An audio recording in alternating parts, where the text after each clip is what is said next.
Hello everyone. आज आपण आपला तिसरा चॅप्टर चालू करतोय सीपीएच मधला आणि तो आपल्या प्रोसेसर आणि बायस बद्दल असेल.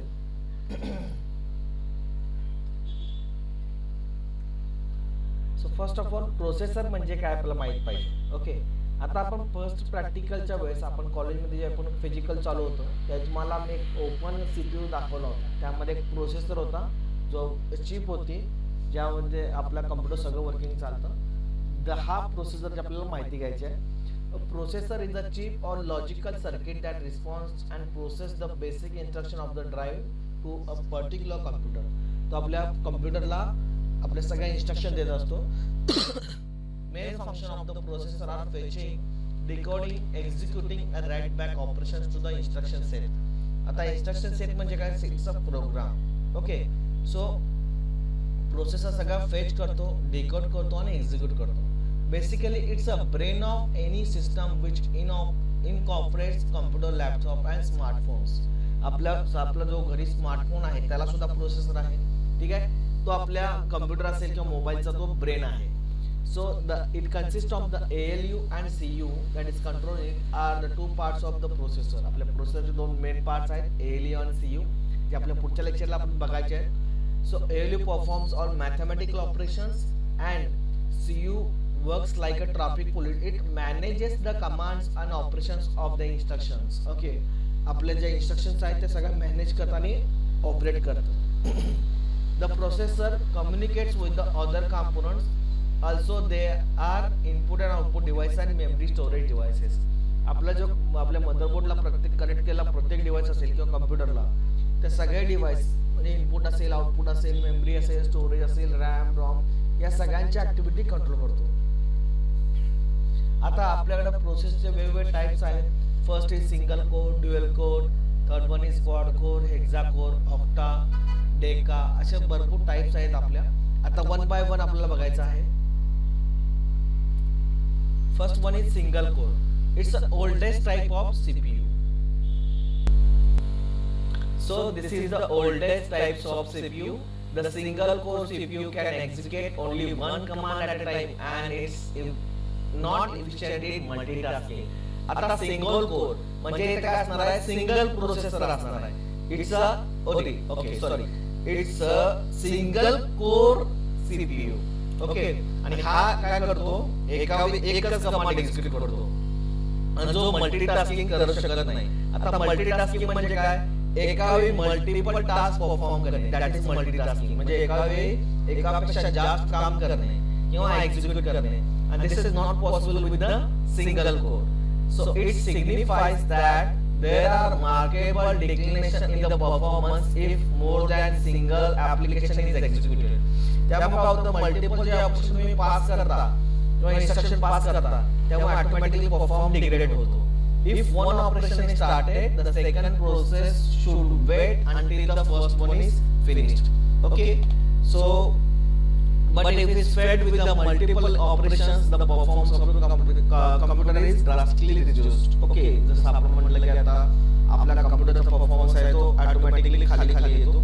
The performance of a single core CPU based on its clock speed by measuring its power. Now, the second is dual core. So the name itself suggests that is dual means two. Okay, dual चा अर्थ आहे दोन. Okay, so single CPU that comprises of two strong cores and functions like a dual CPU acting like one. So इथे काय होतं? Processor single असणार पण त्याचे दोन कोर वर्किंग करत असणार. ओके, आणि इथे काय होणार आहे की आपल्याला दोन कोर वर्किंग केल्यामुळे ऍट अ टाइम आपण दोन टास्क कंप्लीट करू शकतो आणि त्यामुळे ऑटोमॅटिकली आपला स्पीड डबल होतो.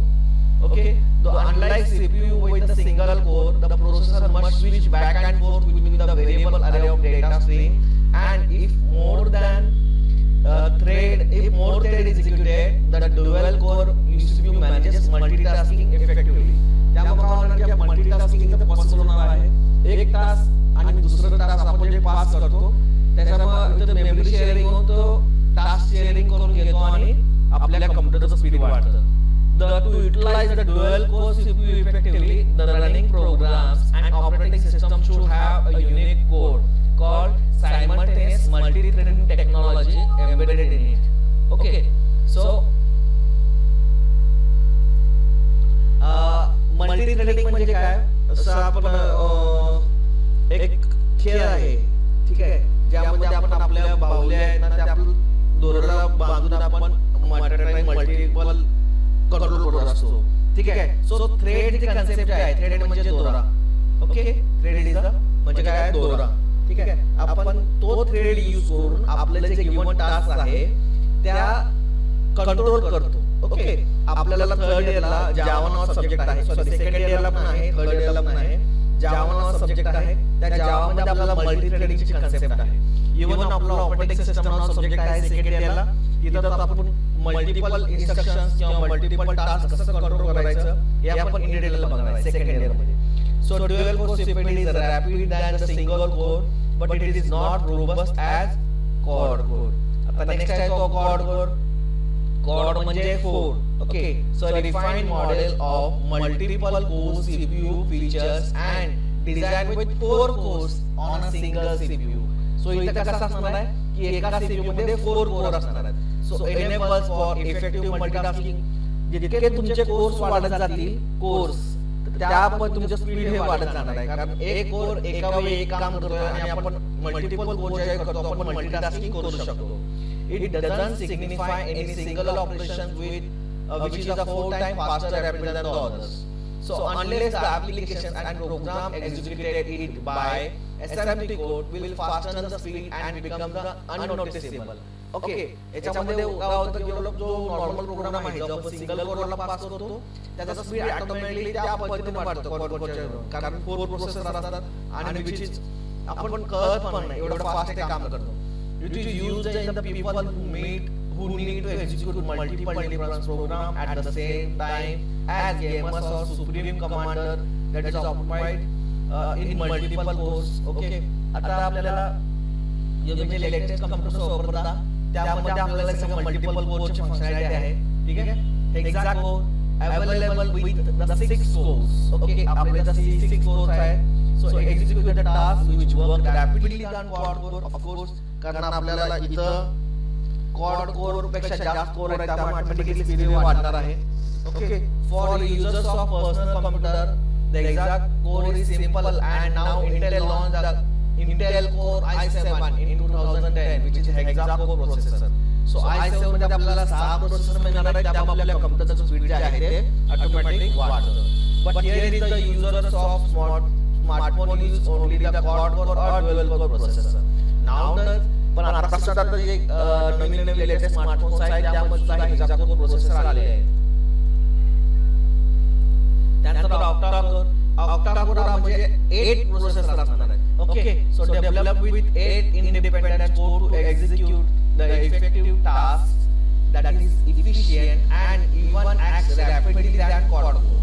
Okay, so training octa-core processor comprises of dual set of quad core processors that devise the different activity between the various types. आता मगाशी आपण quad core बघितलं त्यामध्ये आपल्याला 4 प्रोसेसर आहेत, इथं octa-core मध्ये 8 आहेत. So it comprises of 2 set आहेत आपल्याकडे कोर कोडचे, ठीक आहे. त्यामुळे स्पीड ऑटोमॅटिकली वाढतं.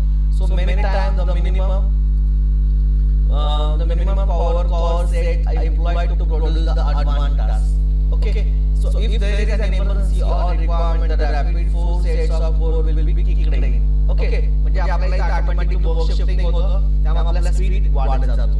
In precise the octa-core is preferably defined with the dual core and adjust according to give its performance.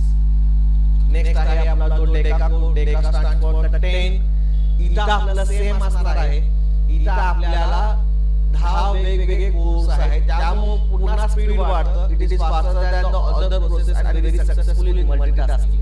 तर मल्टीटास्किंग इथं सुद्धा केलेलं असतं, ठीक आहे. So deca core processor are trending with the advance feature. Most of the smartphones are now available with the Deca-core processor with low cost and never be outdated. Okay, so this is all about the types of processor. So we will stop here.